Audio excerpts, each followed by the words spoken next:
Welcome to the Broken Pencil Booking Company Pro Wrestling Podcast infused with hip hop. I am Wood. Made daily with organic, farm to table, localized, neuralized, sterilized, Scotch guarded for 2020 repellent, available online, shipped via Amazon, not available on Sundays, Broken Pencil Logic. You stay classy, internet. I'm Suave Burgundy. Not nary Mamunga has told us to stop. I mean, why would they? So we here. I can't stop. Like for what? It's a beautiful thing, man. Welcome back to the BPBC. Swab, what's happening? Out here living the dream, bro. Absolutely. Let's get some housekeeping out the way, because this pre-roll is one of the ones. The pre-roll was pristine. I don't know why or who decided to start messing with your camera quality as soon as we started, but we gonna get it together. Greatest pre-roll of 2025, just definitely in the top 5. Yeah, I haven't touched the thing, so hopefully this kind of thins itself out. First and foremost, Serwin Vega Pro Audio, serwinvega.com. Shouts out Henry. I'm gonna come back to Gary in a second. What up? Pro Audio, headphones, Bluetooth audio, motorcycle audio, boat audio. Suave, where we at?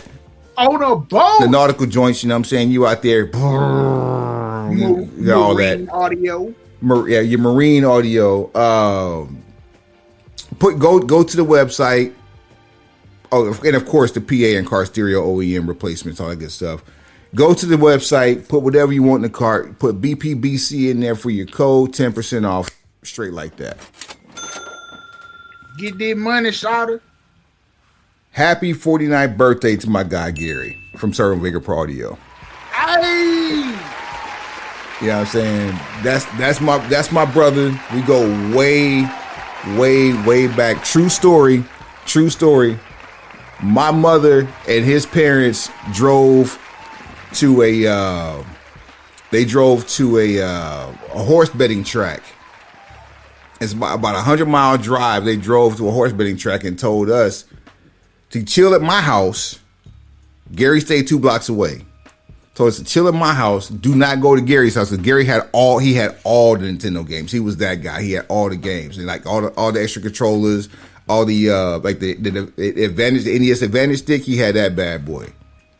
A beautiful life. So we tried Vita Hermosa coming to that too. We just decided that we're smarter than the average bear, and this is back in the 80s where neighborhoods were still cool. The garage was unlocked. You could actually go outside. No, you can leave your doors unlocked. I remember leaving one Thanksgiving, leaving luggage and the front door wide open for 4 days and coming back and nothing was gone. I've never been that bold and daring, but I do remember those times. Yes. So this was in that era. Okay. And so we go over to the house, to Gary's house, mind you. Okay. And got into the garage. And he had his room was adjacent to this small room that was that connected to the attic for storage. So we climbed, like we opened up the little attic door or whatever, and didn't have a ladder. So pushed him up, you know what I'm saying? And then he went to open up the front door, let me in, open upstairs. We got the games that we needed, and then had to lock the front door, and then we're gonna come back through the garage, and I don't know what the hell we were thinking that for. My dumb ass missed the beam and tried to walk on the drywall. Oh dear. Right through the fucking ceiling. Now, why did you do that? Apparently I didn't like Gary, because he got tore out the frame for that one. Yeah, like you threw that man in the cross. He was crying immediately. They're gonna kill me. Well, yeah, true story. That happened. Yeah, you absolutely dropped the ball on that one, my boy. But yeah, absolutely. That's my man, though, man. So happy birthday, Gary. Vita Hermosa Cigars, VitaHermosaCigars.com is the website.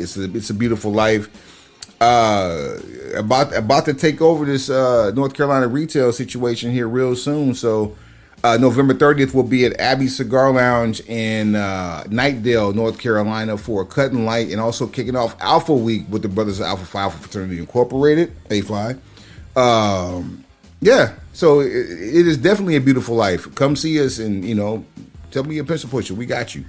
Speaking of which, shout out to our 6-man tag team partner, who is of the same fraternity that you are, aka Mr. What up? Price just went up. Actual Factuals at Ron Murray Jr. on all social media platforms, so forth and whatnot. Scout Team Sports on YouTube. Go tap in. Go subscribe. Congratulations to him for what? I mean, ain't y'all celebrating? What did you just say? I mean, it is a celebrate, but you say you're like, you made it. Yeah, that's going to be in a few weeks. But I was thinking that something else didn't happen that I ain't know about. I mean, man, we out here living life, covering Cowboy games and all this other stuff. I might say, you know, Ron active, so. Super active. Mr. Sideline getting the scoop after the game. Facts. Actual factuals. Our sideline correspondent for the Dallas Cowboys, and that is not conjecture. That's real life. Like we could stun on you and have him on the show right now, but like he probably working. That part. Yeah, what up? He got press credentials, my boy. Yeah, what up, Ron? You know what I'm saying? I see you. Oh yeah. I'm about to steal your thunder now. tinyurl.com/BPBC merch. Go merch. I don't know if you can see it, but in honor of War Games, even though that's next week, let me see if y'all can see this. You know what I'm saying? Fantastic. Or I can just do this. Bam. There it is. I'm wearing that shirt. Well, one of them. I'm wearing the one on the far left.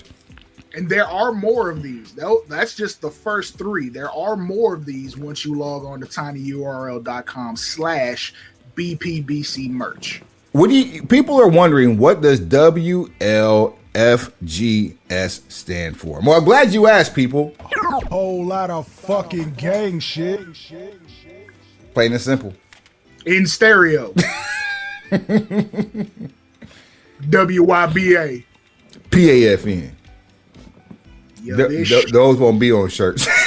Yeah, those are if you know, you know. Yeah, IYKYK. Yeah.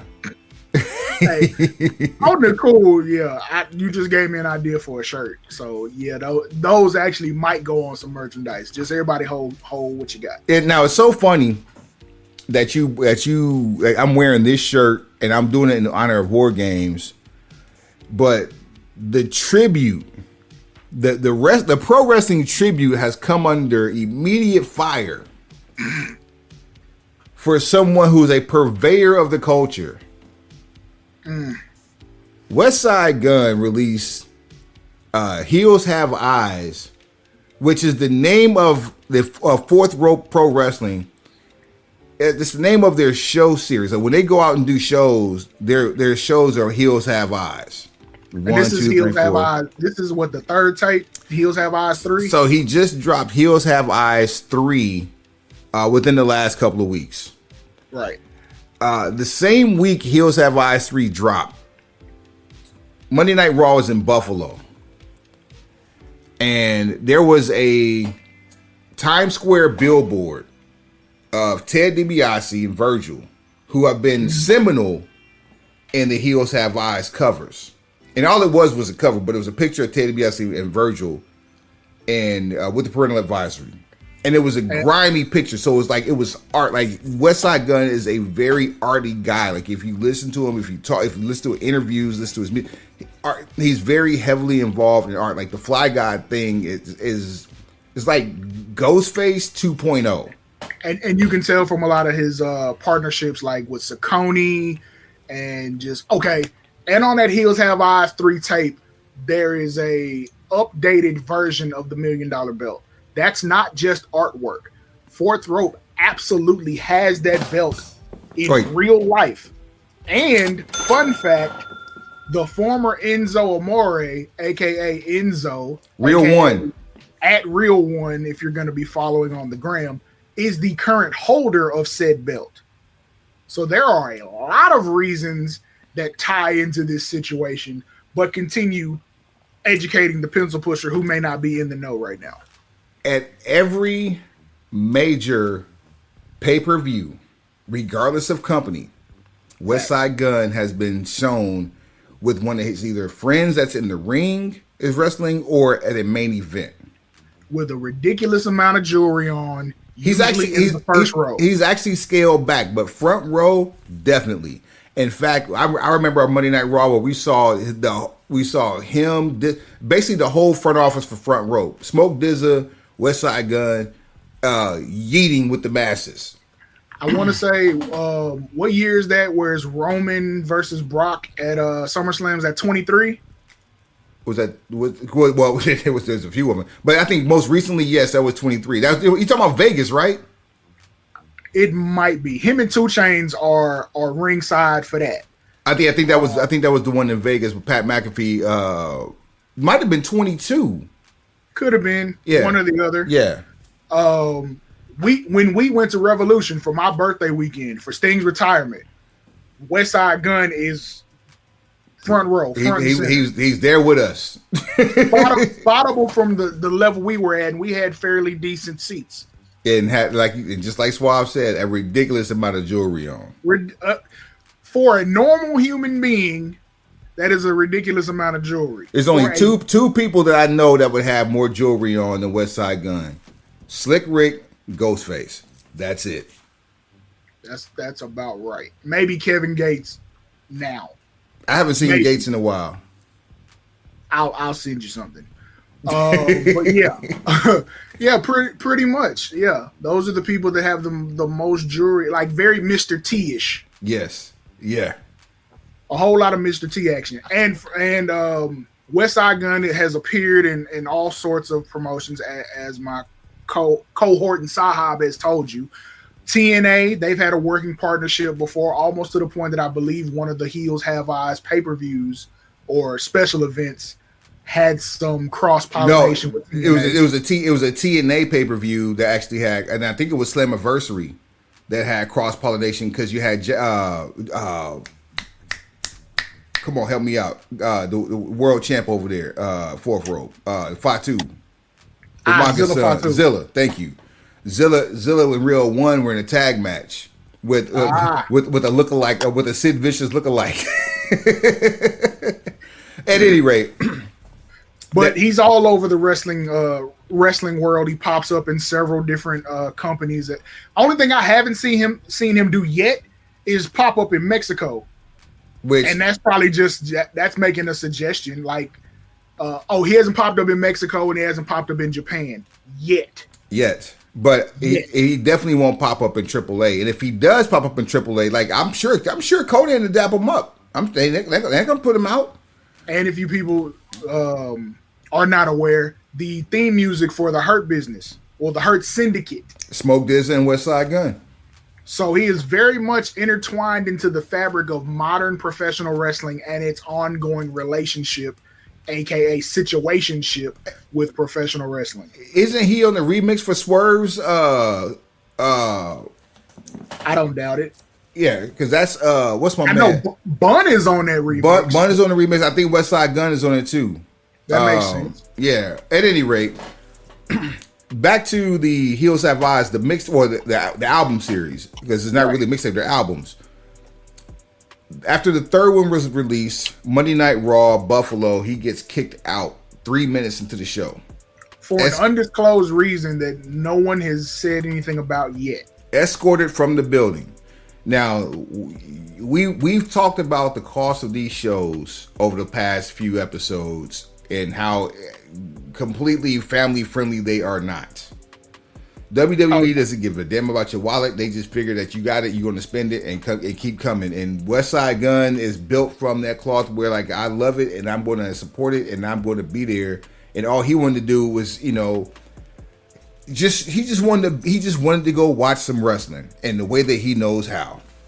Right. And he was escorted from the building. Now, we later learned that there may have been some litigation related to a cease and desist because of the artwork that was being used on these albums.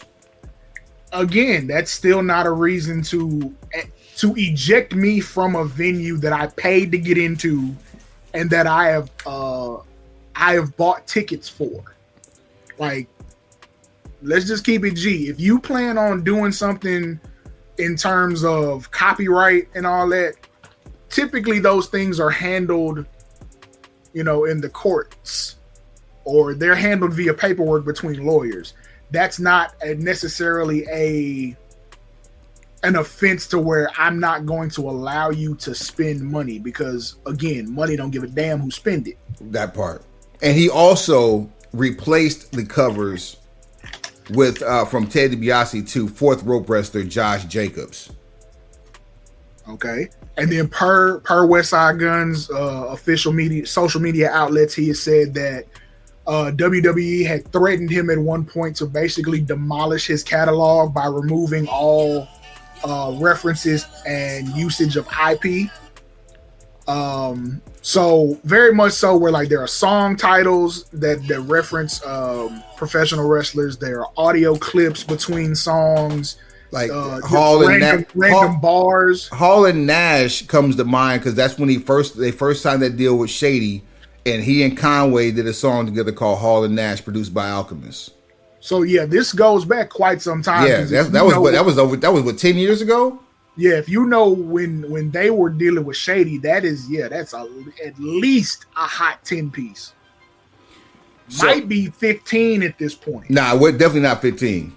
Because they were Griselda just grinding then, and that's the stuff that got them to notice Too Shady. But I think the actual deal happened around 2014. When that last Shady compilation come out, bro, you don't give me the line. But it was definitely later than 2010. I can tell you that. But I'm looking it up now. Keep going. Yeah, while you looking that up, I'm reading this directly from Westside Gunn's Instagram page. Okay. For years, I mean, nobody with 2 feet spent the amount of money I have supporting and pushing a brand I love since I could remember. I sat front row at every big show, literally. All the good times it brought to my life, to the point when I started making music, I incorporated it in everything like Wu-Tang did karate. I made people who hated the product watch it again. I made it look cool.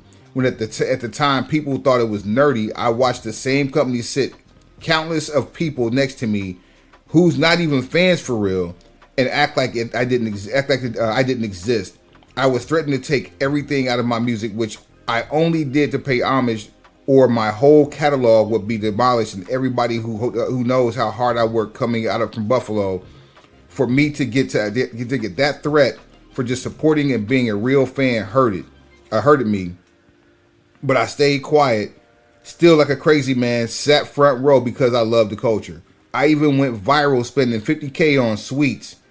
On my soul, I've only been respectful. I've tried to have conversations with one individual because he's causing all the unnecessary cases. And to be honest, he hates seeing a young black successful entrepreneur that could afford those seats and have to watch the chains dance across the screen to the point of Monday Night Raw starts at 8 p.m. I was kicked out by 8:03 after spending $5,000 for a seat plus travel, hotel in my own city for absolutely nothing. No lie, the kid in me heart broke that day. I put the billboard up, that $1 Million Man billboard, of which he loves, and I wanted to push him to the culture because he deserves it, and to show Virgil love for the culture. And I get a letter saying, so I said, you know what? I'm showing love only to the people that show love to me from now on. So you don't have to worry about me pushing that product over there again. And it's sad because I still love them, but I have my own company, Fourth Rope. And yeah, we're the underdogs, but we love this shit. It's not about the money. We're going to keep pushing the culture, and I'm honored to have Josh Bishop 187 on the trilogy cover because he deserves it for believing in me from day one as my first official wrestler.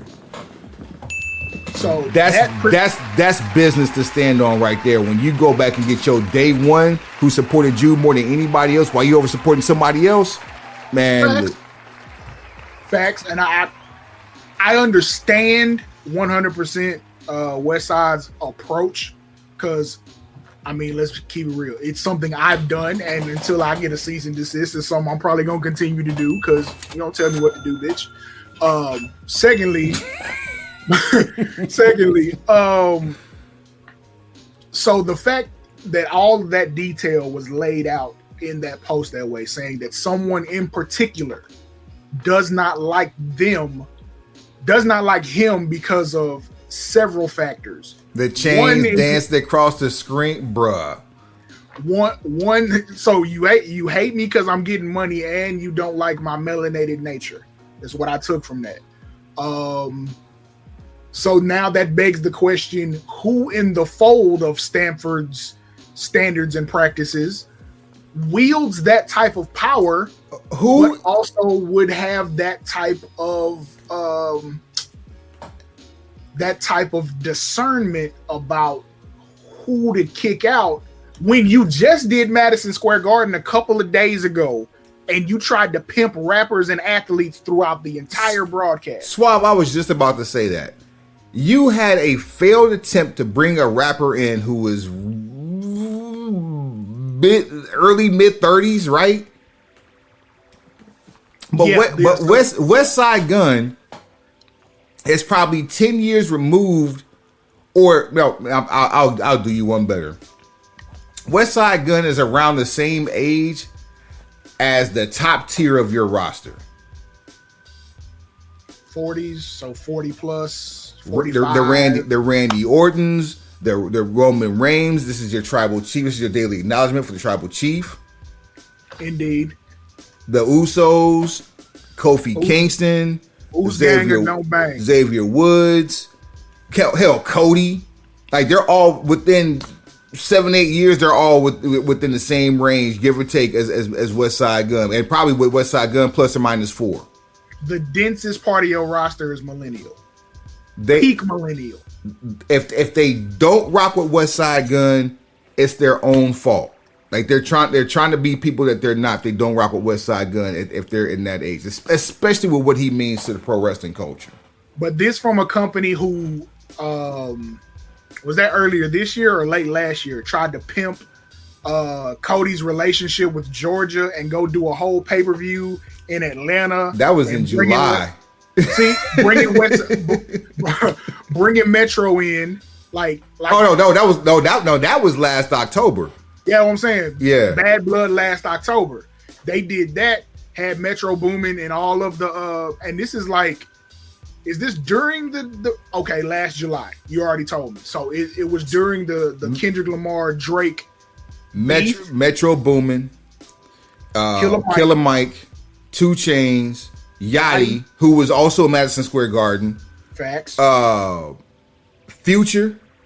Was Future there? Was he? I think. No. That's that list we made of people who should have been. There. Okay. Who should have been involved? Like Future should have been involved. Lil Jon should have been there in some capacity. But it was a who's who of ATLians.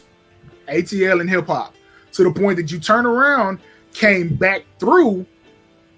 So last October was when they did that. Then you come back this July for the women for the Revolution, right? And tried to pimp the same situation, or Evolution rather.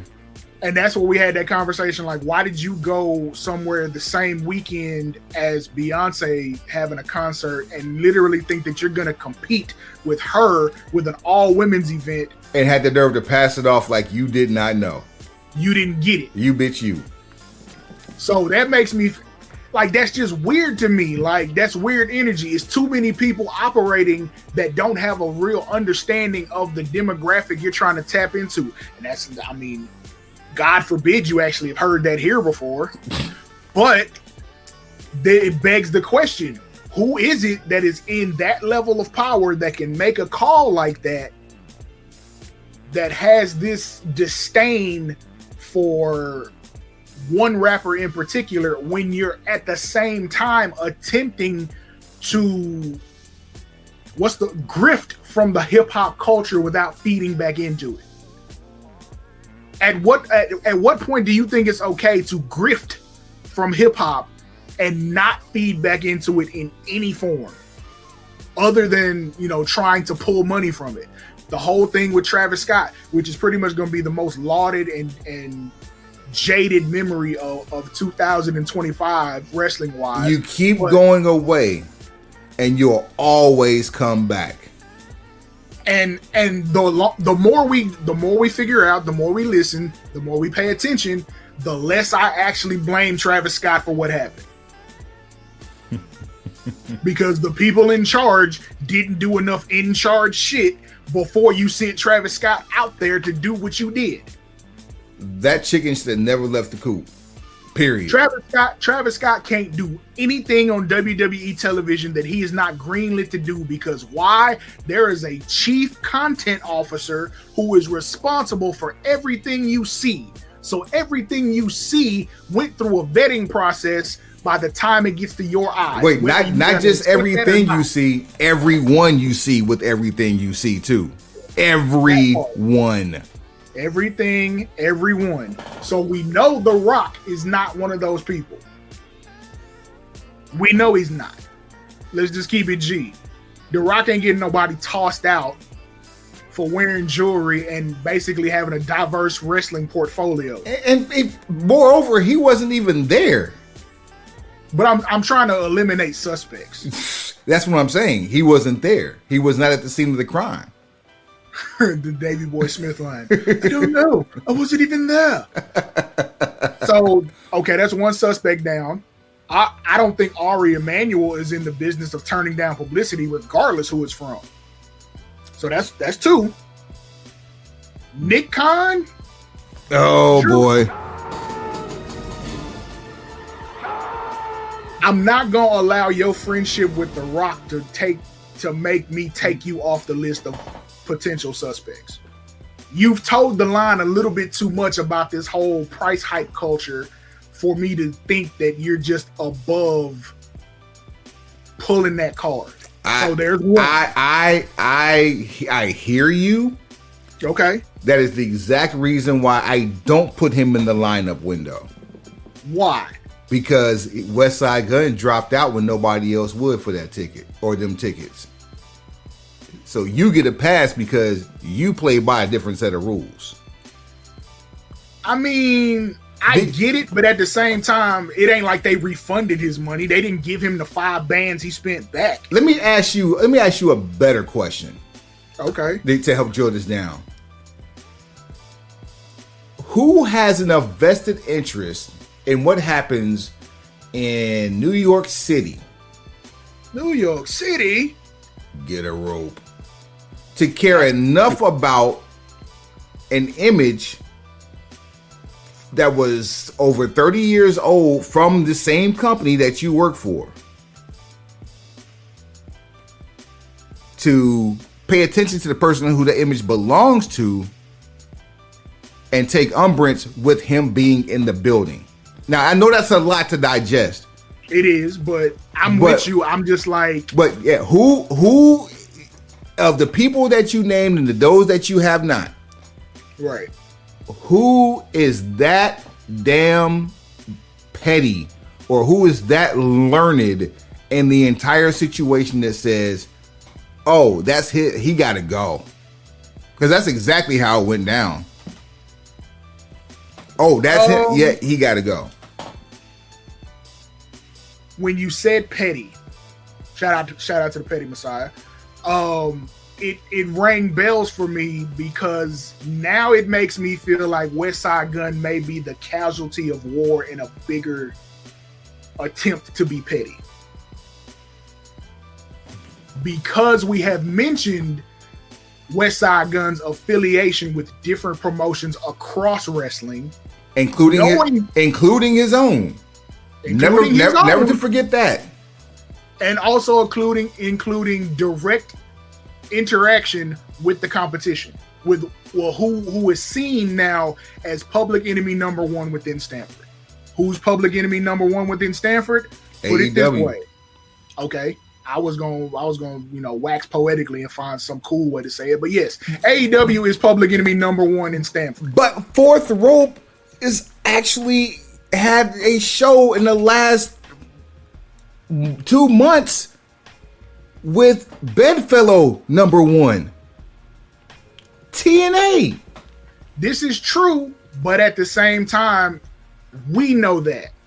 But if you're dealing with the type of people that we know we're dealing with in Stanford, some of those dots don't connect until someone brings it to their attention.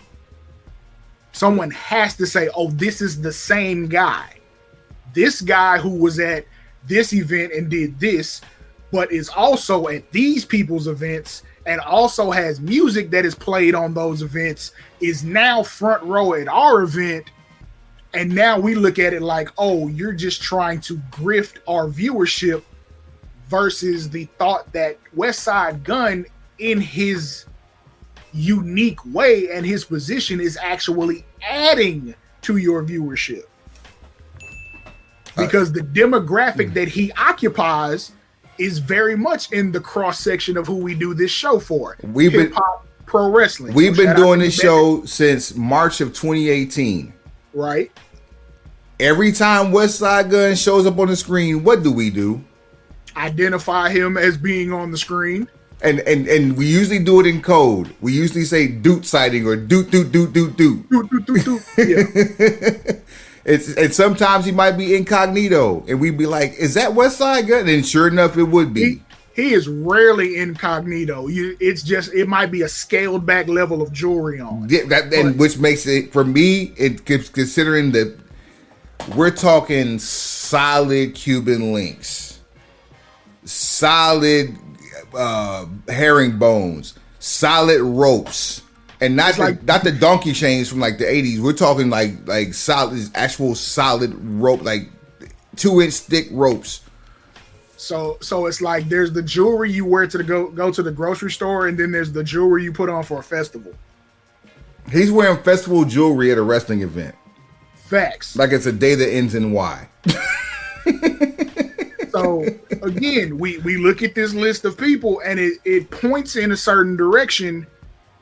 It's just, if you watch Netflix's Unreal series, you do realize that there are a lot of things about the culture, or just about pop culture in general, that evade that particular creative nucleus unless someone tells them directly.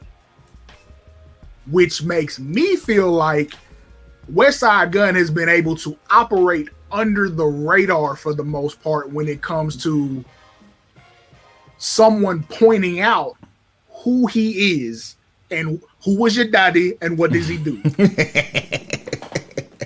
Kindergarten cop for those of you who are of age. Who was your daddy and what does he do? Who was your daddy? What does he do? Yo, sidebar when you mentioned Arnold. Tell me why they redid the Running Man. They redid and re-released Running Man, and it's like one of the worst movies in the theaters right now. But continue. Stop redoing stuff. Come on. You can't. Leave stuff alone. You can't top Richard Dawson. Sorry. There's nobody out here that can top. Richard Dawson was the first host of Family Feud and was cussing up a storm in Running Man, and there was no person better for that during Arnold's run for that particular. Anyway, I'm sorry.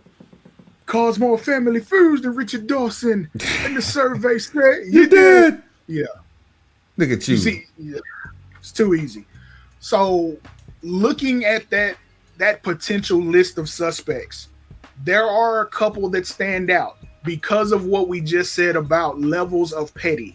And we do know that for the most part of 2025, there has been an active objective to rub and snuff out public enemy number one. That being AEW. So the same individual who was responsible for that narrative and those directives likely would be within the know of who is responsible for phasing Westside Gunn's fandom out. I'm gonna let y'all do with that what you will.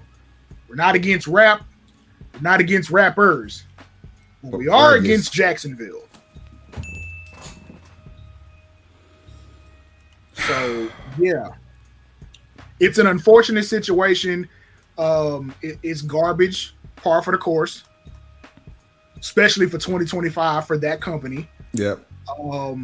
It's just unfortunate. I mean, it's one of those situations where I could very much see hip hop getting to a point where they say, you know what, we're gonna stand in solidarity with Westside Gunn, and we're not gonna allow you to keep siphoning from the culture without us being, taken care of.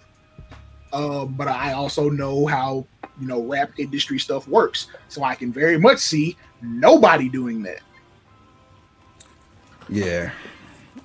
So, if at any point Westside Gunn wants to come politic and tell his side of the story, or just engage in wrestling banter, period. The door is open here. I would love to talk more about fourth rope and less about litigation.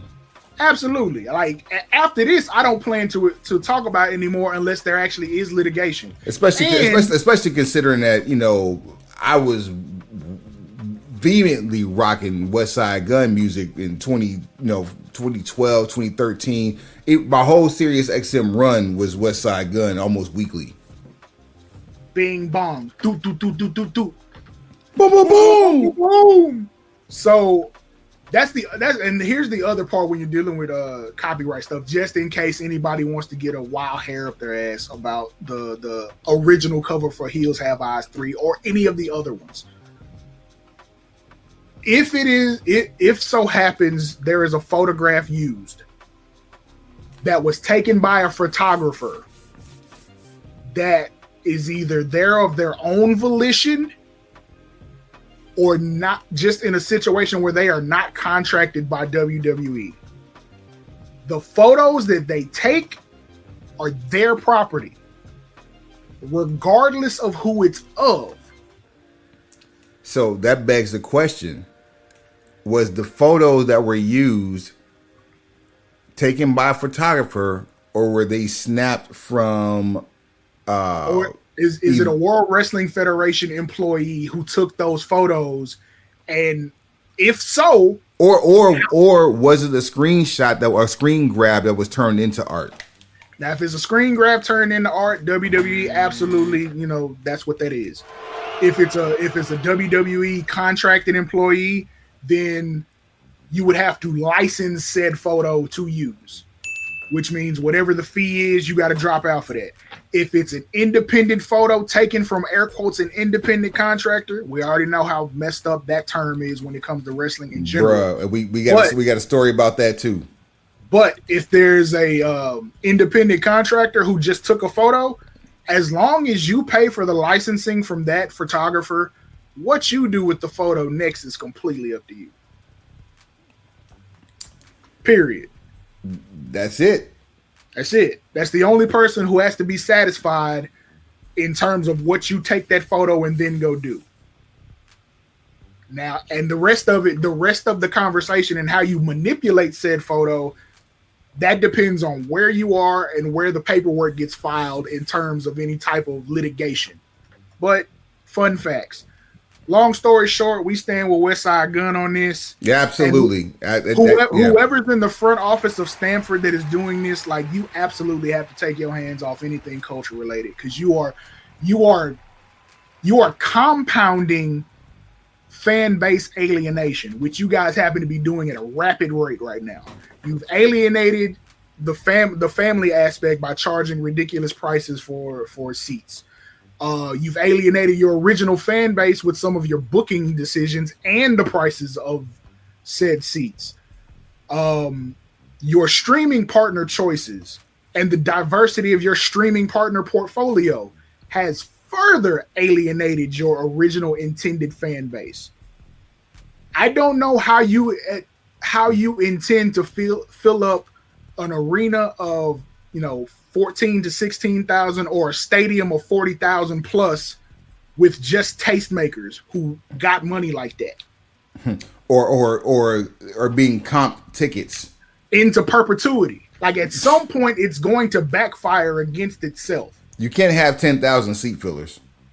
You just can't. I mean, you can, but nobody's going to be able to hold that water. They're going to tell it.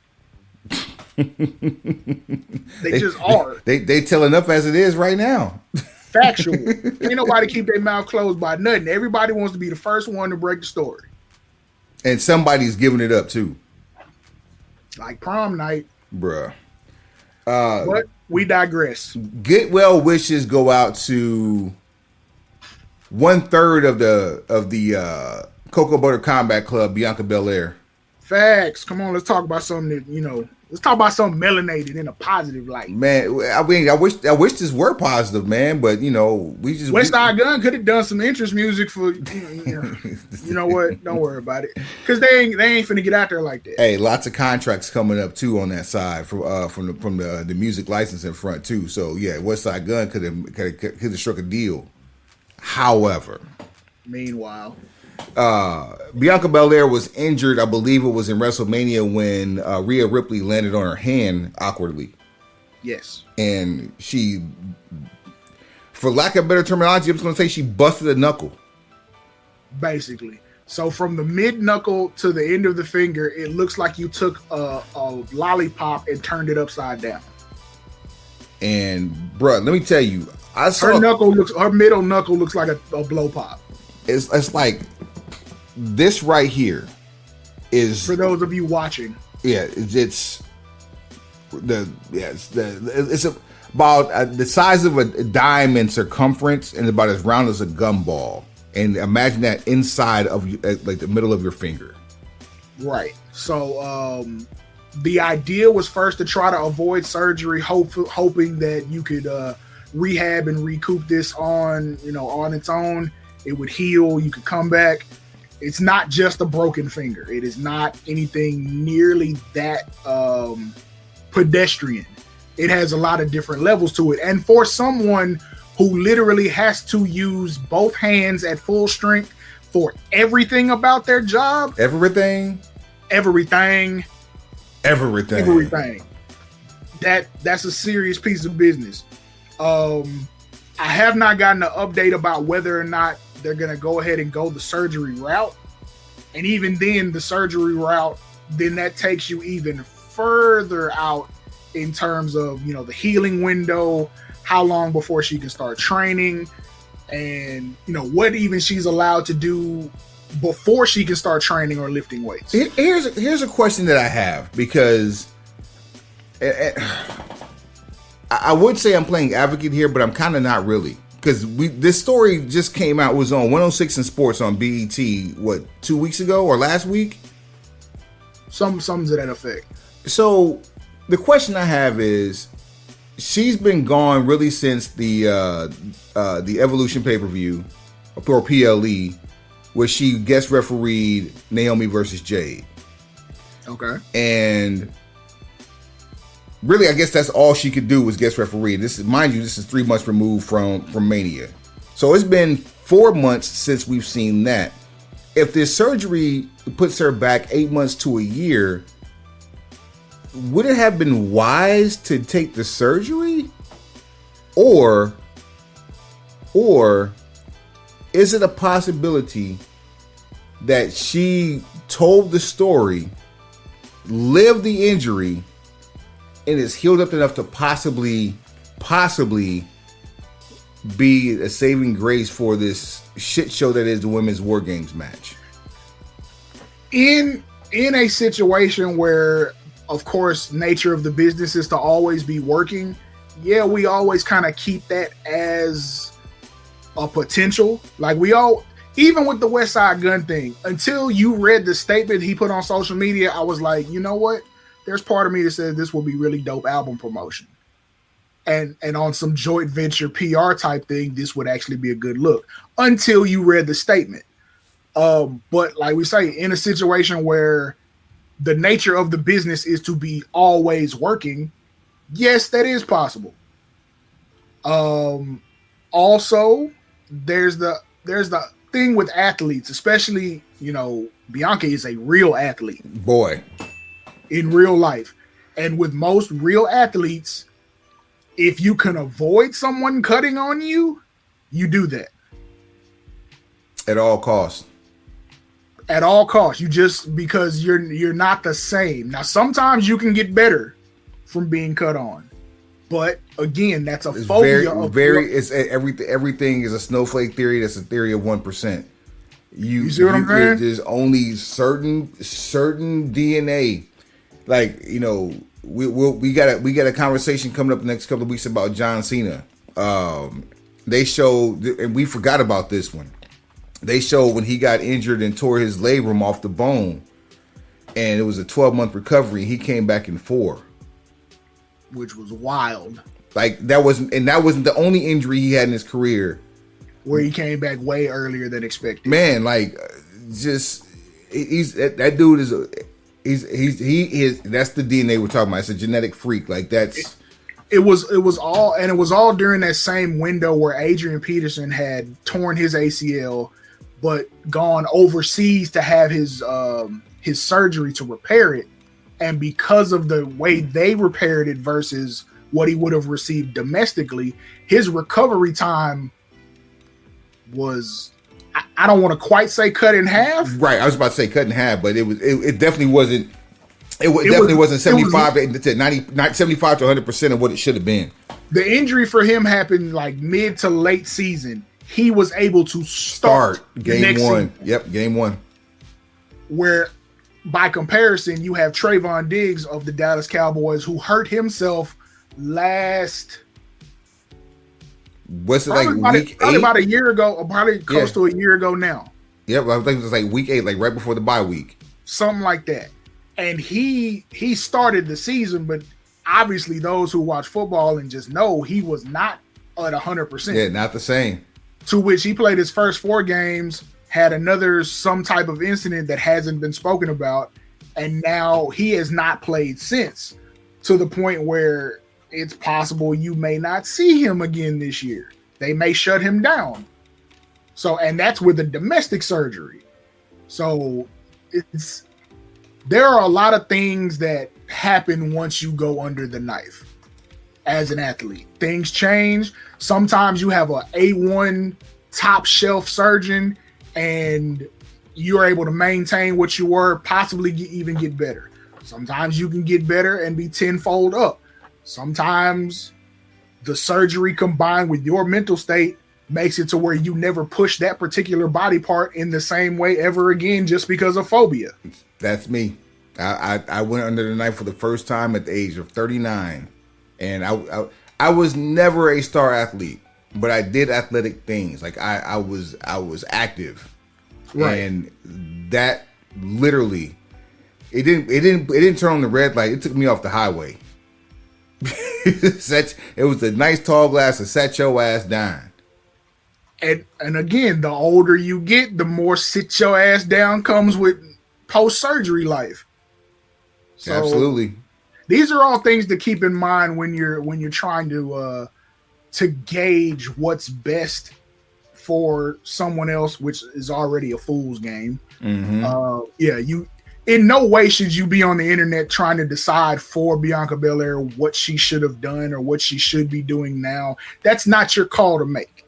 As a fan, you should hope that she is well enough to where she can interject herself next week on Monday Night Raw for the go home show and be the 5th member of the Women's War Games team. You should feel thankful. You should be thankful if you get her for the Royal Rumble. In reality, you should absolutely be thankful if you are able to get her for the Royal Rumble and or the road to WrestleMania. I would love to see her on commentary, if nothing else, for women's matches. See, that's the type of stuff we would come up with that actually makes sense. Whereas God forbid it makes sense. God forbid it makes sense. But now we're living in this King of Pop era where it's like you hold a return until the most opportune time to cash out on it. Because everything is a money grab from this point on. Let's just call it what it is. Everything that happens as a result of Stanford planning is a money grab. Oh, you want to talk about a segue? First off, I've been doing this for a while. Get well soon, Bianca Belair. You told me TKO is trying to do live betting during UFC pay-per-views? So as we do know and understand, TKO is the parent company of both WWE and UFC. So there is joint venture. There is a new partnership, which I believe is with Polygram, a betting site that essentially, it's just like Prize Picks or FanDuel or DraftKings, Pick Six, any of those that aren't paying us worth a damn. So actually on the audio version of this, we need to cut all that shit out. Yeah, they ain't paid us a damn thing. We are reporting, so it's okay. Cut the check, you bastards. So they have entered into this situation to basically take bets on UFC prop bets. Polymarket, that's what it is. Yes. I'm Polygram. That's hilarious. So wait, whoa. Polydit. What you got? Okay. It's a deal between Polymarket and TKO, multi-year deal. Okay.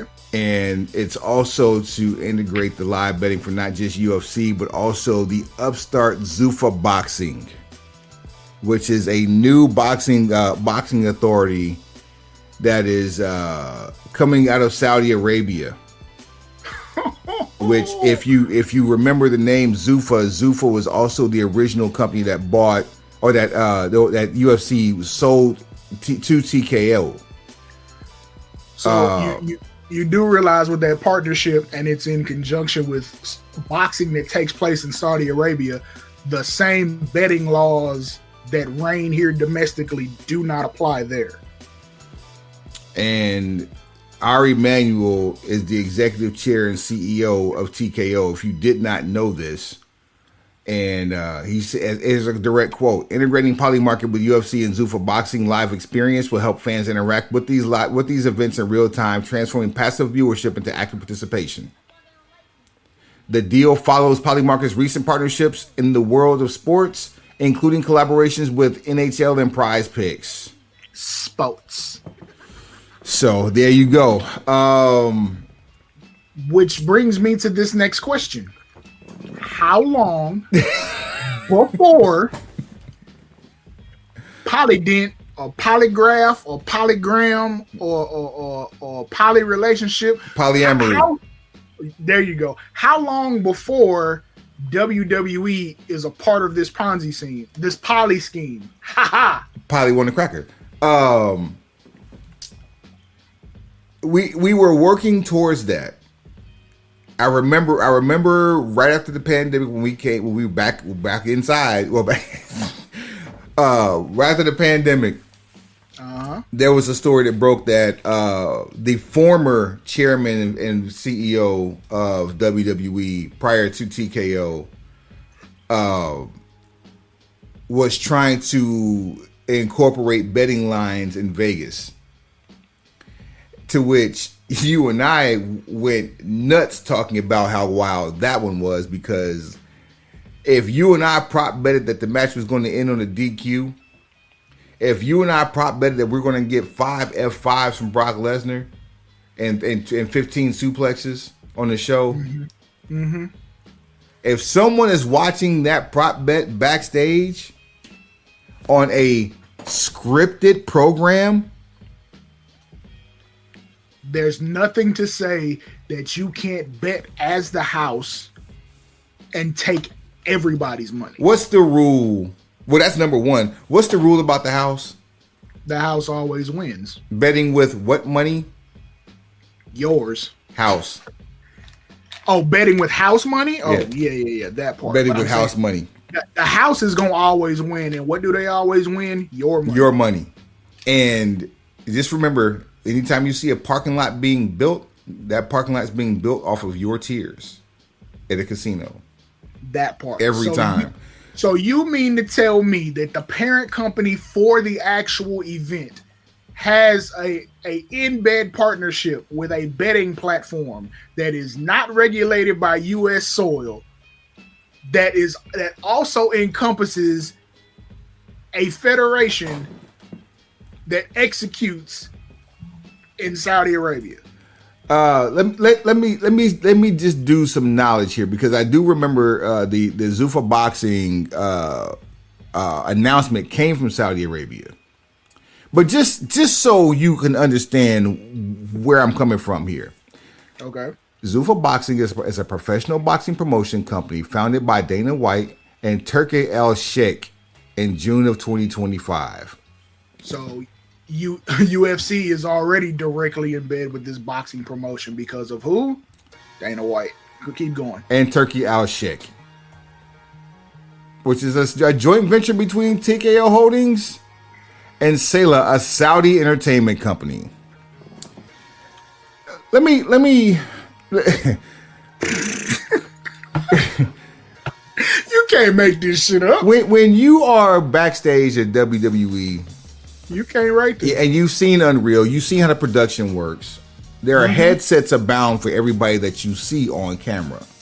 Even those you don't see on camera, there are headsets involved. So there's conversation. If you're working production, you are either wearing an earpiece or within earshot of someone else wearing an earpiece. If Brock Lesnar decides to accidentally overcount or undercount his suplexes and go to 15, and that prop bet is there is nothing that says that I can't call in to the referee and say, tell Brock one more for good measure.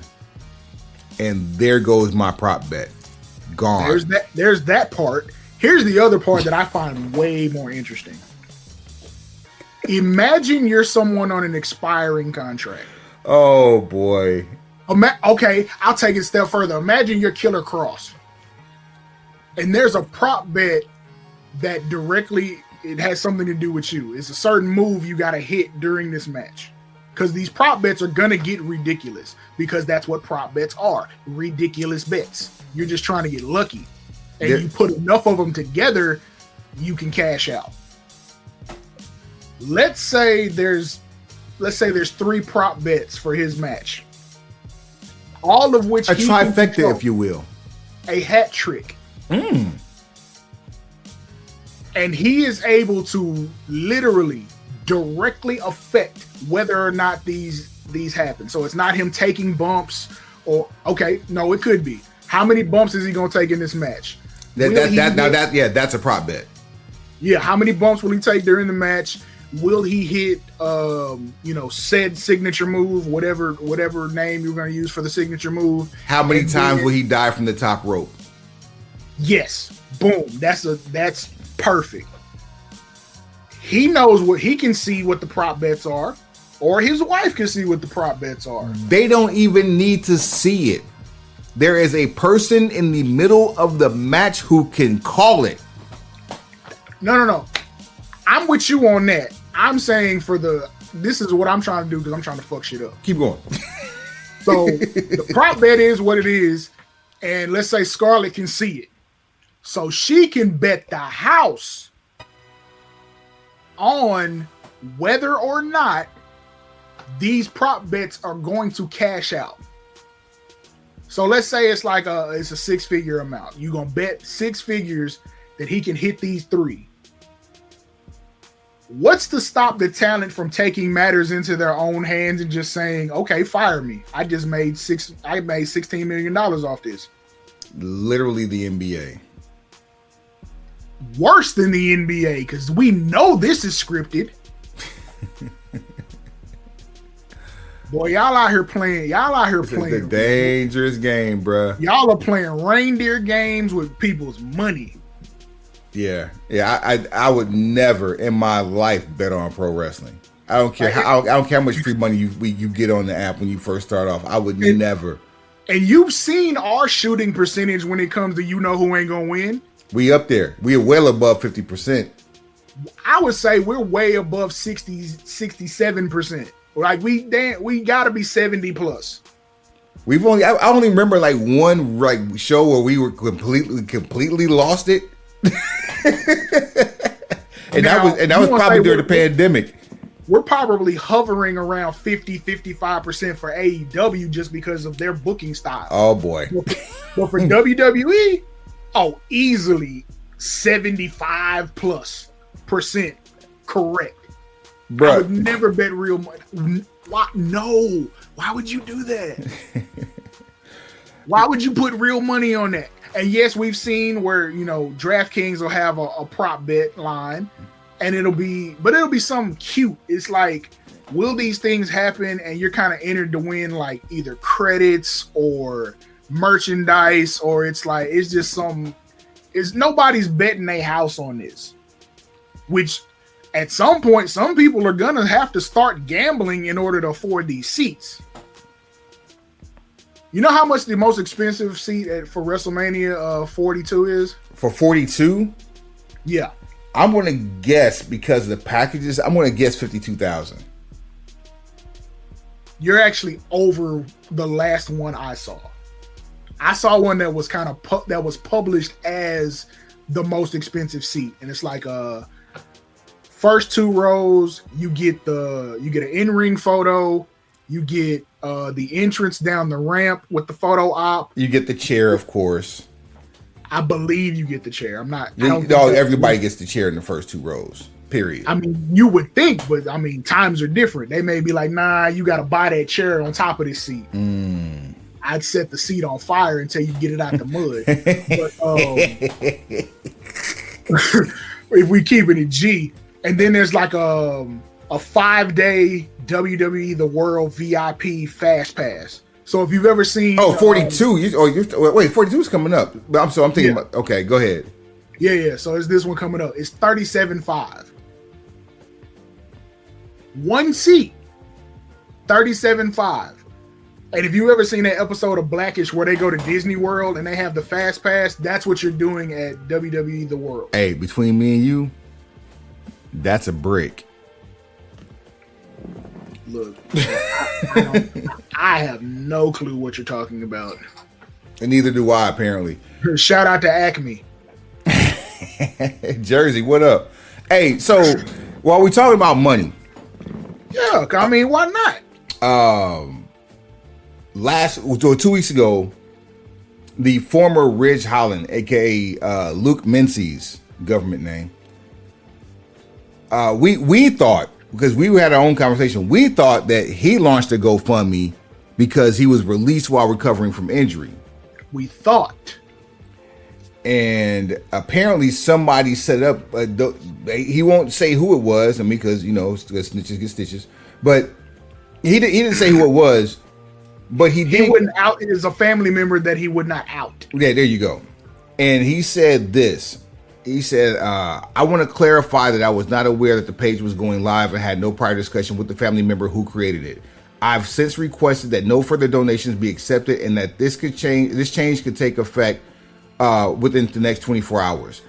Once we figure out how to move forward and I recoup the amount donated, I will be donating a set amount to charity. I sincerely apologize if the page caused any upset or offense. That was not the intention. Thank you for understanding and kindness.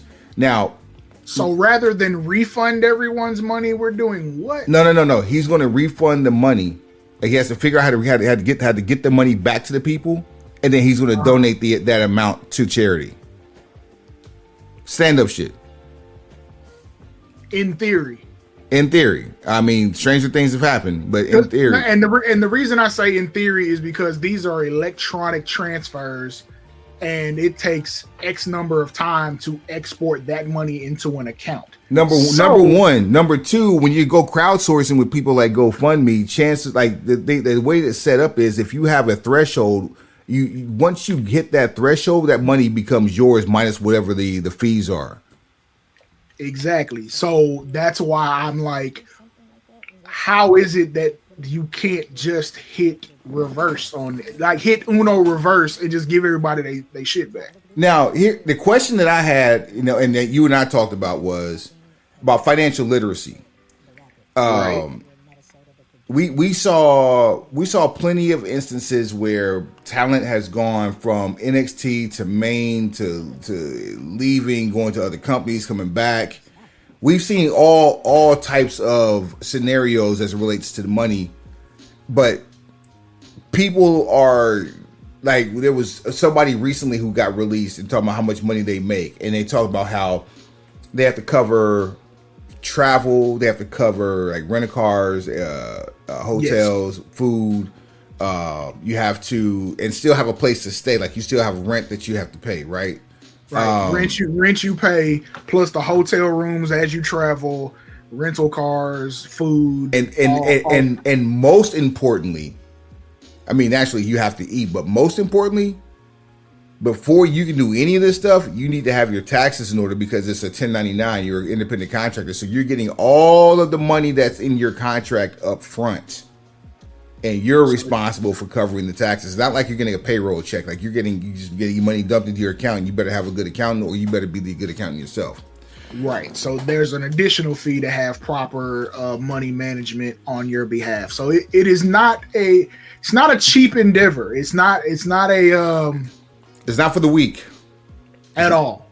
You know, and so I was thinking that there has to be some type of, like, why would you go and spend that much money knowing that you have a wife and kids at home, and you're living in Florida with, there's no state income taxes, which is why most athletes stay in Florida, Texas, or Nevada anyways, because there's no state income taxes. And it makes sense because you're in a certain tax bracket anyway. The more money you can save, the more money you want to keep. But then I started looking at some of these top donations. I'm going to read you off some names, because that was the story beyond the GoFundMe. Oh my goodness, as I'm watching AEW. And before you do that, it was Gigi Dolan.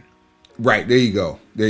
Who said, yeah, some female wrestlers that in NXT earn as little as $30K a year. Now, so you're taking $30K a year and trying to stretch it for the year as you travel. Now, thankfully for NXT talent, they're pretty stationary. So they're not doing the 200-300 days a year they used to be done, and nobody's really doing that many dates. No. Still. I mean, AEW was built on the idea that you're going to be traveling less and making the same amount of money as you would in the E. And then even in the E, they're not traveling with that late 80s, early 90s schedule either. They're not doing 310 days a year. Yeah, you're not getting domestic house shows. You're getting house shows when you travel for tours. And TKO is phasing a lot of the house show stuff out domestically anyway. So if you're not working television or a special event or a PLE, then there's that. So here's some of the names that donated. Raj Desi, better known as Jinder Mahal, $1,000. Cannot hinder gender. Nick Massey, better known as Nick Jackson of the Young Bucks, $1,000. Okay. Kyle Fletcher, $1,000. Well, they getting it in Jacksonville, ain't it? Here are two standouts. Chelsea Green and Omos. Okay. Both of them did 1,000. Both of them did 1,000 monthly. Now, first of all, good on them for holding it down for the fraternity. Number one. That's real ones taking care of real ones. Like, we do this job, so we know what it's like. Yeah, I don't even remember what else I was going to add to that. Good on them for seeding into the team. What in the hell? So as we're watching AEW, and there's a crash and burn match happening right now. You must have started from the beginning. No. This is Collision. It's Okada. Okada's taking on Mascara Dorada. And it is a train wreck. Everybody relax. I'm trying to. I can't find. I gotta find this remote. I guess I'll run it back on the app. I'm not telling you which one, but you know. Yeah, they ain't paid us either. Yeah, at all. Okay, I just turned it on live, so yeah, you gotta watch this. You gotta watch this match from the beginning because it's bad, bro. Hey, just everybody relax. Yeah, it's like we did a lot of good for AEW on episode 263. We've rebuilt this, so oh no, but Dynamite was amazing. This particular match and I'm not saying the match is bad. Like Mascara Dorada is in a bad way. This match. I mean, it's probably there's probably some communication issues. Oh, I'm sure of that. Beautiful drop kick by Okada. That's nice. Yeah.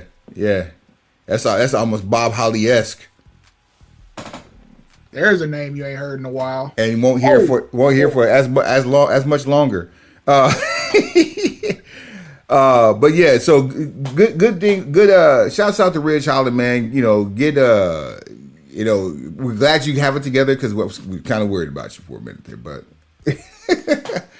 Stone Cold Steve Austin is telling young Stone Cold Steve Austin. What? Stone Cold Steve Austin. What? But we're not going to keep doing this because it'll go all night long. Stone Cold Steve Austin. What? Stone Cold Steve Austin. What? You don't have what it takes anymore. 316. Look, I don't need any more cease and desist sent to me. Damn it. Than what I already got going on. So everybody just relax. Just know, Suave Burgundy when you get on these streaming platforms. Yeah, man. So and speaking of Suave Burgundy Danger One got something coming for y'all for the streaming platforms real soon. Man, say it's gonna be a good time. It is. And it's Suavetoberfest. It's a celebrate. It's the gift that keeps on giving. And since we talk about Stone Cold Steve Austin, Suave 316. Shout out to CG of Manipulative Music because why not? My guy.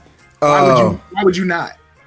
Stone Cold Steve Austin is telling wrestlers that it's time for them to start planning their exit strategy. I find it very ironic that this story hits not even like this was on a major news site that I saw this on. It wasn't even like a wrestling site. Okay. And it's basically it's not even clickbait, and he's telling the truth. He's basically saying that you need to prepare for life outside of wrestling, like because he said the first thing he did was did a bunch of hunting, did a bunch of fishing, did a bunch of drinking beer.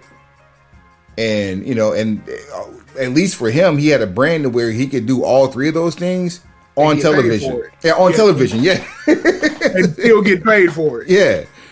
So, not everybody else is going to be as fortunate. And, some people have figured it out. And, Mandy Sachs, good on you for figuring out that you can make more money not taking bumps in the ring than you can, showing off your body. And if you're comfortable with doing that and people are comfortable with paying it, hey, I'm who am I to judge? There's no travel schedule and all of your expenses are in-house, literally. Even if there is a travel schedule, you're covered. It's at your leisure. Yeah, so that's not saying that's the only way for people to go out and have their stuff together, but it is a way. It is a way. Britt Baker, her exit strategy is what she's actually doing while she's not wrestling. She's fixing mouths. I'm a dentist, bitch. Doctor of medical dentistry. Hey, look, that's the shirt. That's the shirt for Britt Baker. I'm a dentist, bitch. Hey, Britt, all I'm saying, we should do a collab. We should do a collab capsule. That's all I'm saying. Xavier Woods has a PhD. If worse comes to worse, he can go teach. Everybody chill. Because the way that rolled off at first, I was like, wait a minute, we were just talking about OnlyFans. Oh no, bro, no, no. Shout out to the Divas title. No, Suave, nope, nope. Listen, I'm just, hey, there's some viewership out here that might have drawn the wrong conclusion. I just want to make sure we clarify on our side so that we're not held liable. So what? Give me a maxi single, Suave, of good things that a professional wrestler without a college education can do post wrestling. Security. Really? Would you? Would you not let Samoa Joe be security for you? Would Samoa Joe want to be security? Is the question. If you could pay him, would he not? Would Omos not take $1,500 a day? Is it worth it to Is it worth it to Omos to be tested? Because there's always one, bruh. There's always one. who would really be out of their damn mind enough to test him? That just looks like a bad decision, even if you ain't got all your screws. I don't even want him to tell me that it's a bad decision, because that's going to sound bad. Like, that's going to sound like him telling me that's a bad decision is going to make it sound worse than what it actually is. And it probably would be. And then essentially, if I'm security, you've given me a green light to neutralize anything I consider to be a threat. So if you start sizing me up as though you're going to try me, I'm going to neutralize the threat and just stand on the fact that I'm security.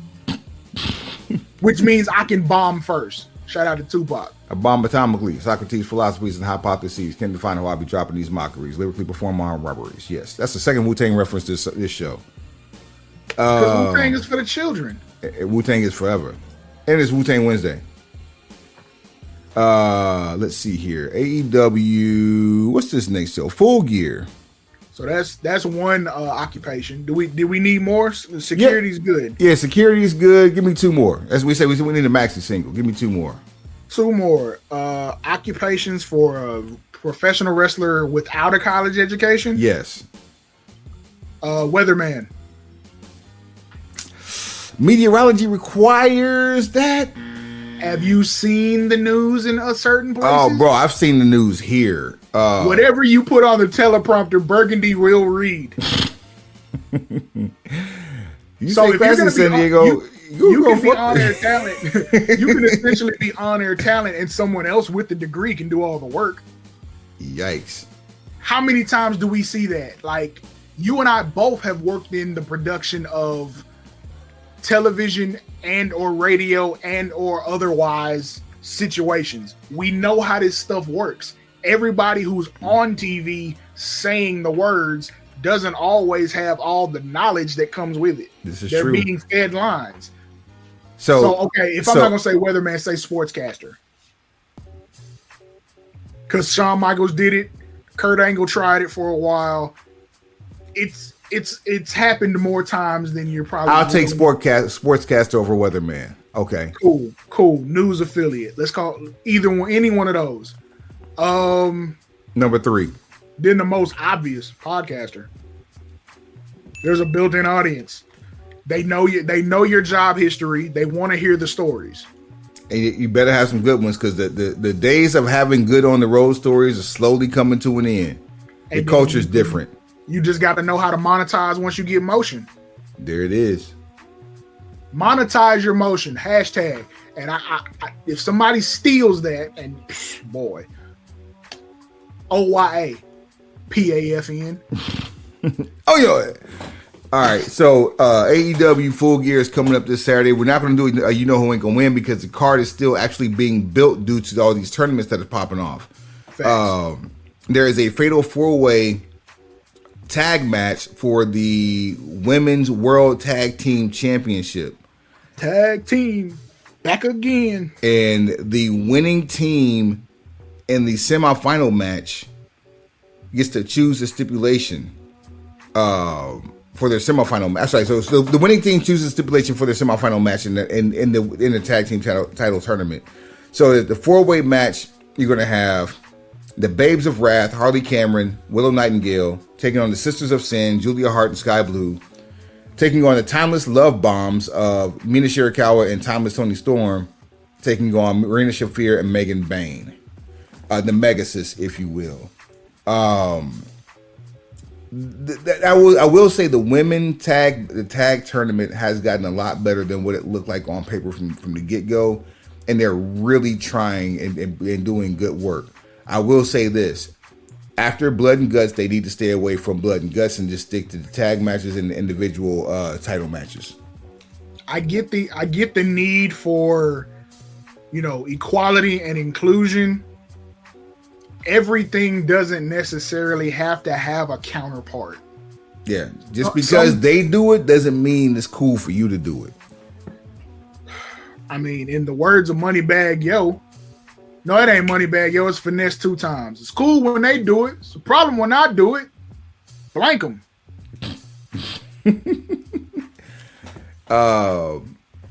Darby Allin versus Pac. How do you feel about that one?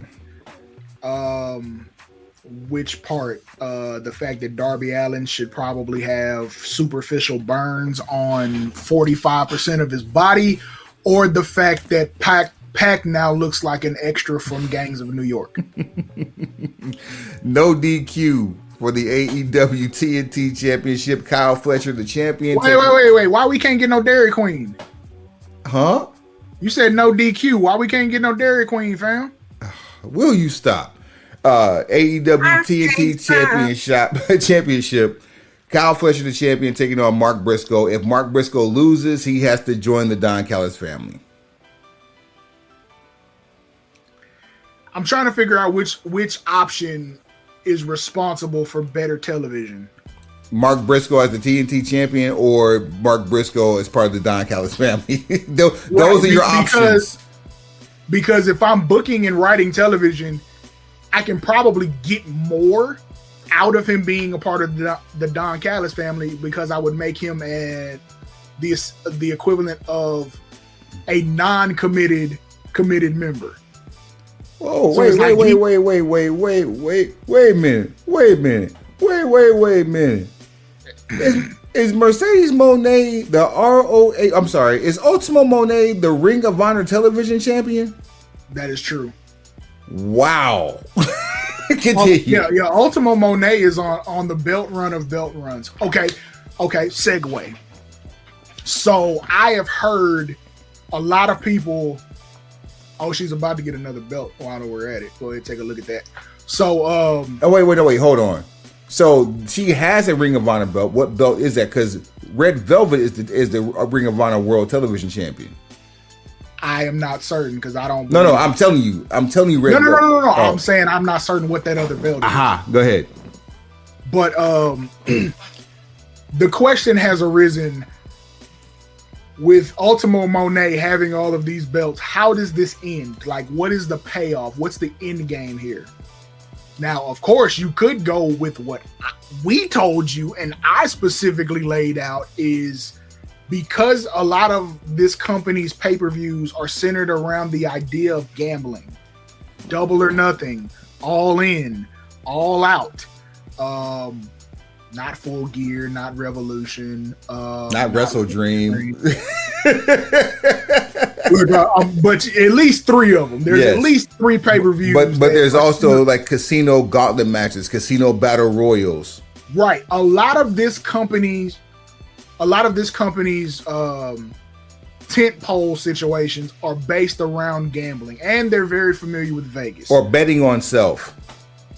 Either as the case may be. Yeah, no prop bets involved. What we laid out is a situation where somebody catches her slipping, and essentially she keeps trying to bet it back. And every time she bets it back, she loses more. You've already booked this, Swab. This was before we got to like 6 belts. You booked this. And it was a layup considering who you booked it for. And the payoff was going to be all in Texas against Athena, who's from Texas. Like, too much synergies, because bitch, Texas. So at this point, we have doubled the number of belts since then. So losing them all to one person still gives you the same problem. So this is how you wrap up a situation with Ultimo Moné and all of these belts. Take this current feud she has going on with Chris Statlander. Moné should cheat to an unreal level to beat Chris Statlander and become champ. I know, sounds crazy. However, now you can build Statlander as a person with a vendetta. And now you get footage of either Moné traveling to defend these other titles, or Moné starts to defend each and every one of these belts on weekly television, be it Collision or Dynamite, to where Chris Statlander interferes in every one of these matches as Moné continues to lose title after title after title to the people from the promotions that she is reigning champion of. You could actually have one night where all the promoters for these other companies, especially the smaller companies, come for championships. Come on with it. Come on. And book match after match. It's not necessarily a gauntlet match, but everybody gets matches booked for their belts back. And I'm essentially trying to do this over like a couple of months. But if you wanted to do it in an episode, yeah, sure. Well, no, not all of them, but just enough to make it realize that, wait a minute, like there's a problem here. I had 13, now I got 6. But look, here's why you'll love this. It hasn't been used in forever, but all you would need is someone to play, air quotes, a figurehead, an elected legal official type situation. A commissioner, a commissioner, a lawyer, whoever it is, to show up and say, Monet, you occupy these titles of these promotions. I have been given a summons that says all of these titles have lapsed on their 30-day window of defense. In order to not forfeit these titles, you will need to execute this schedule of title defenses. The following titles are. Exactly. Read the list. It should give you at least 12 weeks of television. That's 4 months. No. You can do 6 weeks of television because you got 2 shows per week. That part, but I want to maximize the viewership. So let's say it's all Dynamites. Let's just say it's all Dynamite. So if you're doing it, so think about it. 12 months, or is it 12 weeks? Is 4 months or 3 months? 3 months, yes. So if you're trying to use the 30-day rule, why would you stretch out one title for 3 months beyond that 30-day rule? So now you got 4 months between defenses for that one. You follow what I'm saying? I get what you're saying, but there's only going to be one title that has to be defended in that window as far as overlapping. But the numbers we can even out the numbers to where it's like each 30-day window closes 1 week behind each other. I mean, it's all relative anyway, so yeah. We'll iron out the details to make the math do the math that it needs to do. Jack Tunney. Ooh, yeah. But you get where I'm going with yes, this. Where yes. I'm really sharpshooting, but yeah, if we're going to do that, for us, it's got to make sense. Like, it cannot be convoluted. Right. You basically make the calendar where the schedule that she won all these titles on is basically 1 week after the other for 12 straight weeks. Yeah. Your 30-day windows of title defenses are going to close 1 week after another to where you have to show up to Dynamite to defend this title no matter what. And then Chris Statlander can essentially do whatever she wants to, cause her to lose or get pinned, give her a flat tire so she can't get to the arena on time and she forfeits the title. Like, you have lock her in the dressing room, she can't make the 10 count. All of the above. And because all of these different promotions have these championships, they can set the rules to where all these titles can change hands no matter what. Do this for 12 weeks to where the only thing she is left with is the AEW Women's Championship that now she has to defend and wants to defend because she wants to rid the world of Chris Statlander. And it could be a loser.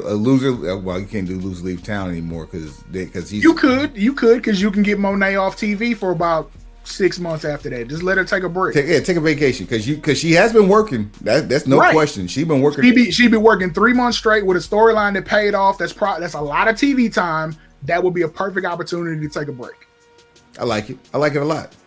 All I'm saying. So if you want to know how to get out of it, I just gave it to you. Now, speaking of casino, there are 3 money matches in this show. You got the national championship gauntlet match, which, according to what we saw tonight, the very first 2 competitors will be Bobby Lashley versus Shelton Benjamin. That sounds like the college football playoff. Casino gauntlet match. You also have the $1 million trios match. Why are you putting up money? Like, why are we doing this? And then the people that you have in it: Kenny Omega and Jurassic Express taking on the Young Bucks and Josh Alexander. The winners will receive a $1 million cash prize. That just has Young Bucks written all over it for all the woes and ills that they've had with money over the last 6 months. And then it's such an unreasonable amount to put on a trios match. If that's the case, why wouldn't every world title match have $1 million? Have $1 million purse that goes to the winner. Oh, how about this? You thought that was egregious. How about nothing says you're shitty to us than a trios match getting $1 million and a 4-way tag match getting $200,000 in a pre-show. Wait, there's a $200,000 pyramid match? Yes. Max Caster and Anthony Bowens versus the Bang Bang Gang versus Big Bill and Brian Keith versus the Outrunners. It looks like the Outrunners about to walk away with $200,000. No, in real life, there is $200,000. I'm going to I say, mean, not in real life, but like you're not bullshitting me right now. That really is for $250,000. Yeah, $200,000. Yes, like they do these matches all the time. Get off my line with that bullshit. That's the other problem. I see this so much on Collision. You don't watch Collision. You see what I'm saying? Like, now you see why. The same reason you watch NXT. Thank you. I'm not just doing this out of spite. I'm doing this for the people. Brodito versus FTR for the AEW World Tag Titles. Hangnail versus Joe in the Steel Cage for the AEW World Title. Saturday Night versus Ultimo Monet for the AEW Women's World Title. And then I'm not going to even discuss what that last match is on the pre-show. Yeah, that's crazy. And it's probably going to be, naturally between the women's tag match for the tag tournament and the gauntlet match for the AEW National Championship, there's going to be some there's going to be some more matches added to this card. So we'll figure it out literally at like 3 p.m. on Saturday if we're going to watch it or not. That's what it should be, man. In the words of Iceman King Paulson, it bees that way sometimes. Yeah. Have mercy. $200,000 on a pre-show?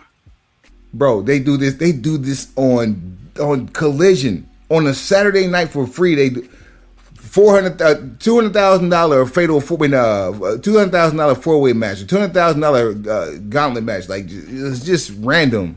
Sponsored by Juicy Fruit. What?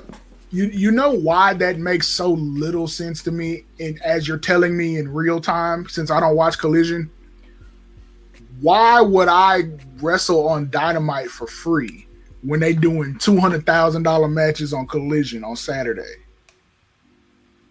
I would exclusively be on Collision. Because you've never seen one on Dynamite, have you? Ever. That's why I thought it was a joke. No, the fact that you have two of these. I thought it was a joke. I wrote it down in my diary that night. The fact that you have two of these on the same card is crazy. With the Young Bucks, you already know what that is. Yeah. But at the same time, I'm like, you should probably give them a lower amount so it sounds like they're fundraising, like $50,000. Like, make them earn it 50 at a time. That way the storyline actually seems like it means something. If you want to keep it real, it's $10,000 that they have to split. Prop bet $10,000 for every V trigger. Yeah, BTE trigger. How many super kicks will the Young Bucks hit in one match? How many people will get the TK driver? Will the Young Bucks wear Reeboks or Jordans? Will the Young Bucks wear matching belts? How long will the Young Bucks entrance take? Will there be pyro? How long will the pyro last? These are things we got to know for our prop. Will the Young Bucks hit the Meltzer driver? Will the Young Bucks sign with the Don Callis family? All prop bets. And because this is essentially the bum-ass Corbin story told AEW style. There's so much that you could do with that particular story arc that I feel like is being left on the table from both sides. From Stanford when they did it, and obviously from what they're doing with the Young Bucks. Make it a reasonable real life amount that you really seem like you got to get it out the mud. Oh, here's an idea. You want to advertise over in Stanford? You want to advertise someone who doesn't even work here, a surprise in a tournament? How about you go get bum ass and bring him on over? Get MLW some spotlight. Hell, you had your one of your faces of your franchise working for MLW when AEW first started. Why not go back and revisit that? Well, Court Bauer, I'm sure Court Bauer would absolutely love to. There's a new world television champion. So there's that. However, Court Bauer ain't fooling with them because they went to court behind this. Literally, no pun intended. With AEW? No, not with AEW. With Stanford. That's what I'm talking about with AEW. Oh well, that's common sense. Yeah, go get him and incorporate him into the storyline with the Bucks. But we have been saying this since AEW's inception. It was Kanos' job to collect the Infinity Stones of independent wrestling, to unite one gigantic conglomerate against the evil dark forces of Stamford. The word of the day is unite. Conglomerate. You got to conglomerate, and the way that my crew come together and conglomerate, we can unite as one and take down the evil forces of what happens in Connecticut. I wish we were done right now, because I would say Mark Briscoe.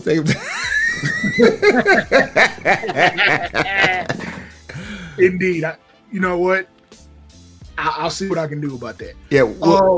But yeah, like that was the job he was supposed to do, and then you let the power structure change in Stanford, and they just said, okay, we're just gonna copy you, spend more money on it, because WWE is not.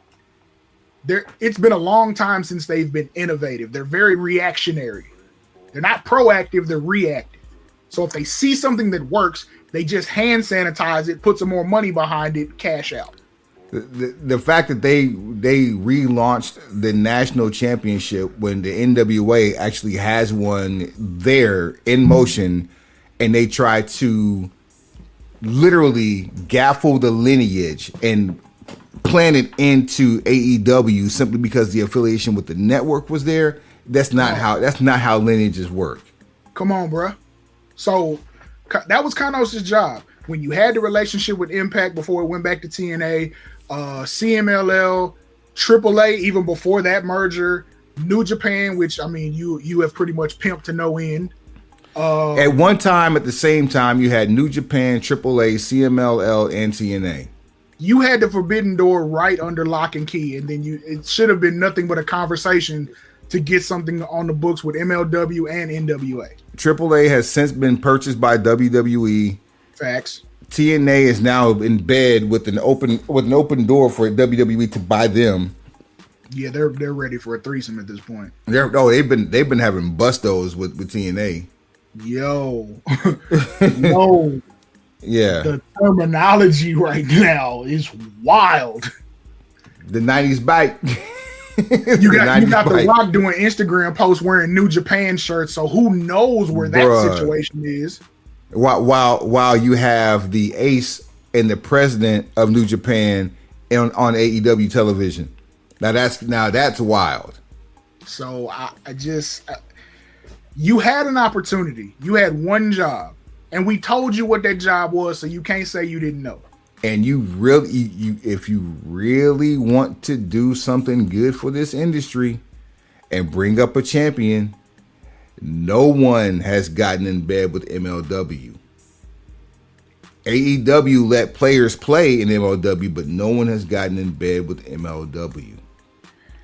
I don't know if it's a personal thing or I don't know, but that just seems like something that would and should happen.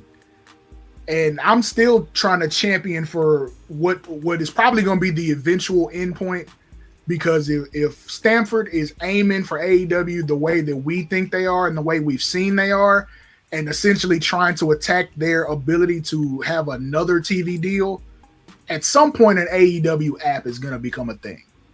Or at least I would think so. So in an attempt, I will say this. If they were smart, they would already have the coding done for at least a shell or a working model of what it should look like.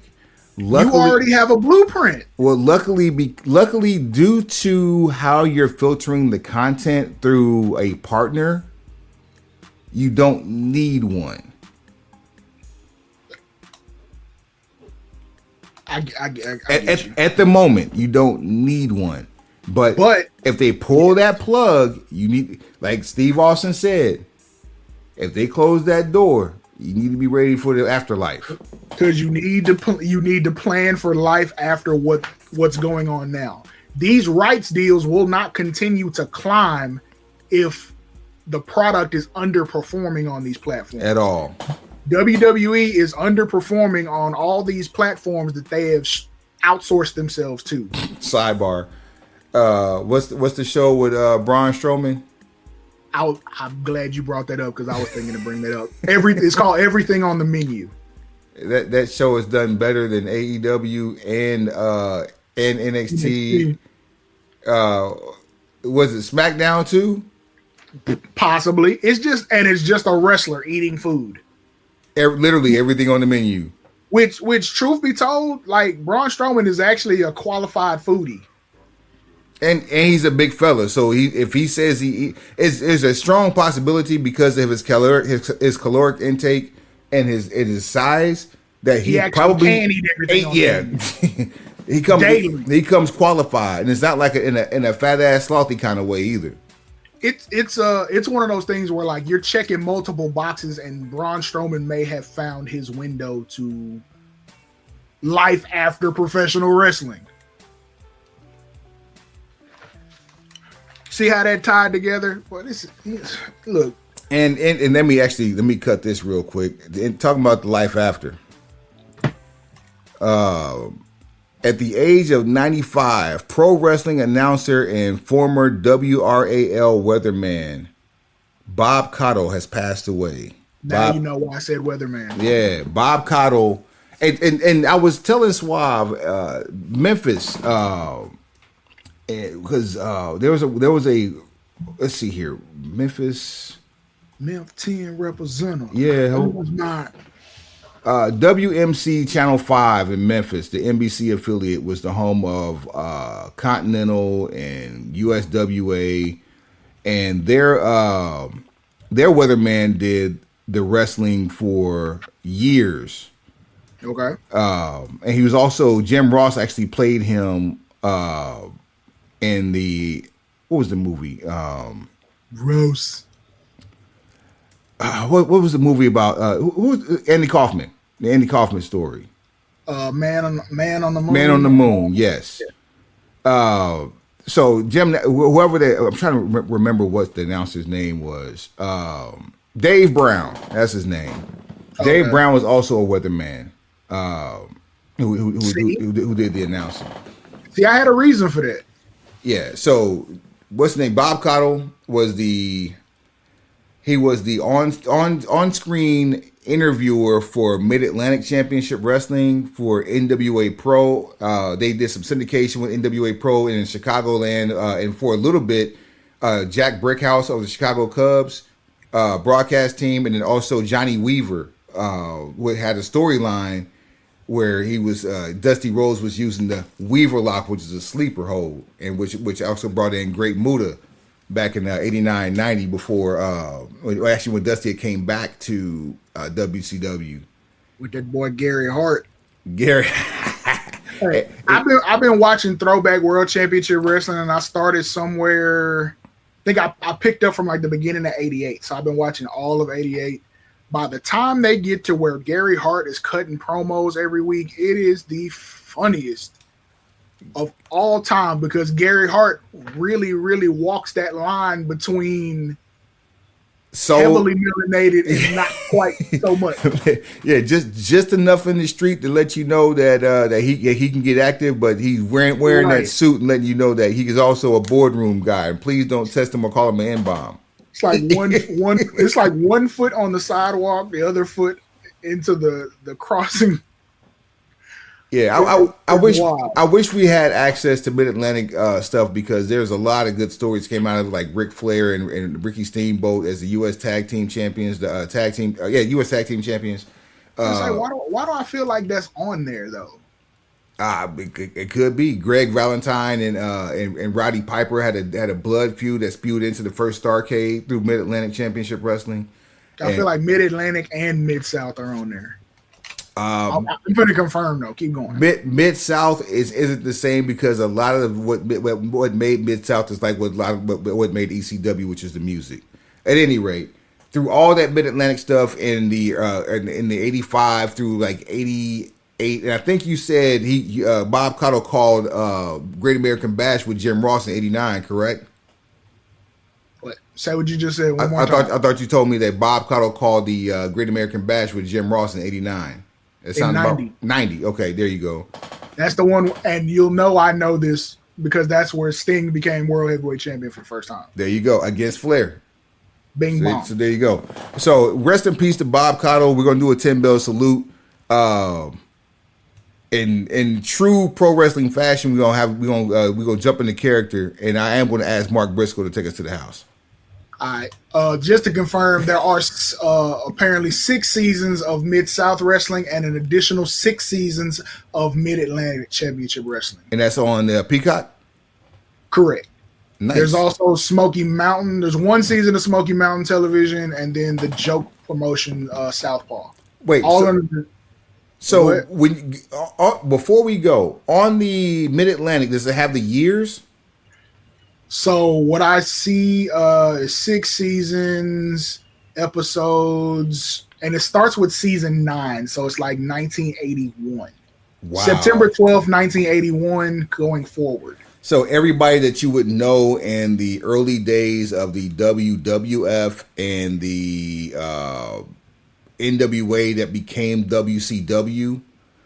So it's basically 81 through 86. Yeah, there's some pivotal people in that one. What about Mid-South? Was it showing that one?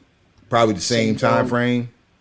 1 second. Mid-South, because I've tried to watch Mid-South before. Mid-South, starts in 81, goes through 86.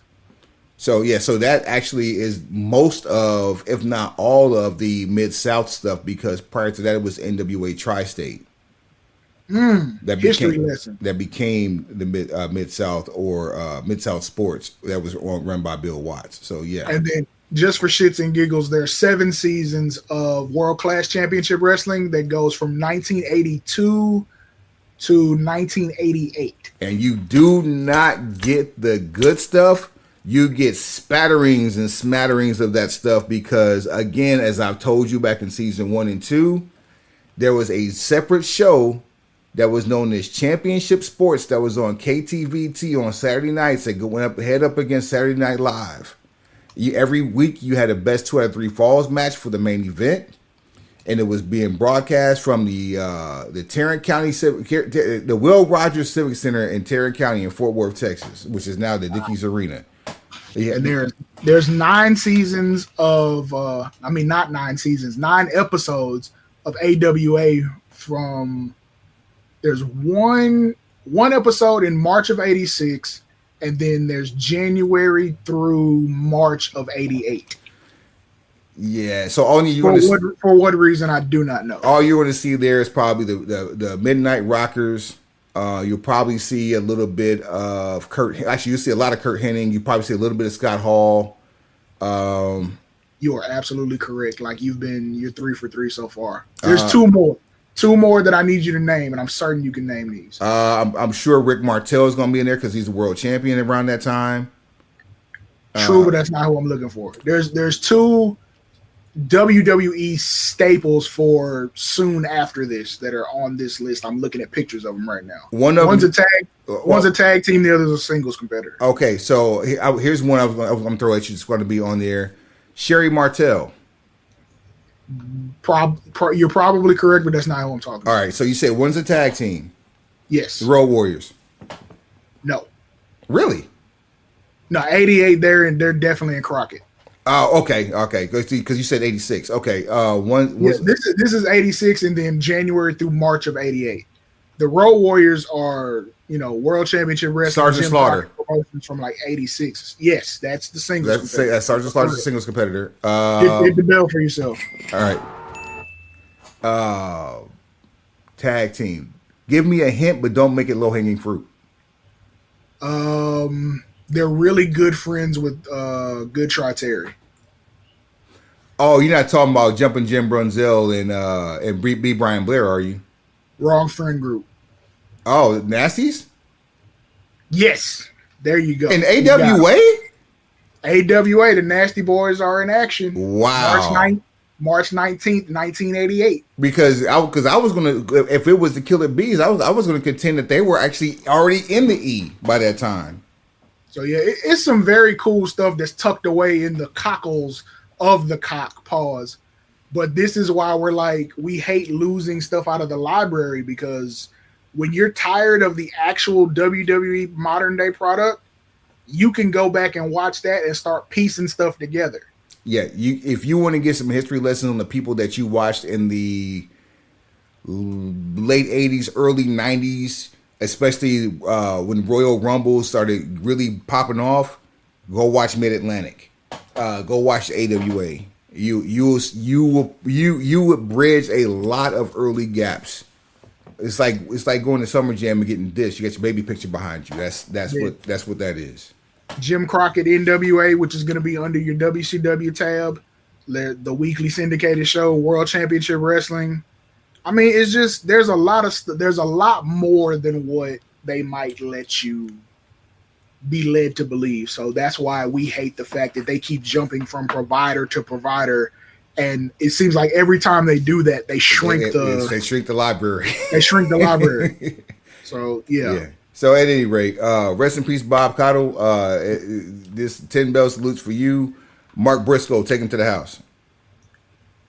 See, what I need y'all to do right now is conglomerate. I need you to like and rate and share and tell a friend. And then when you get on the telephone and you tell that friend, you hang up and you send them a text message that tells them to tell that friend. And then after a day or two goes by and you've had a chance to marinate in your newfound broken pencilness, you call them back and you say, tell that friend again. What about subscribe? Well, that goes without saying. If you're going to conglomerate, you got to subscribe. Heads up. Pencils down. Yeah, Rest in peace, Bob. Rest in peace, Bob Cottle. Let's go. Don't you ever in your life hit them bells.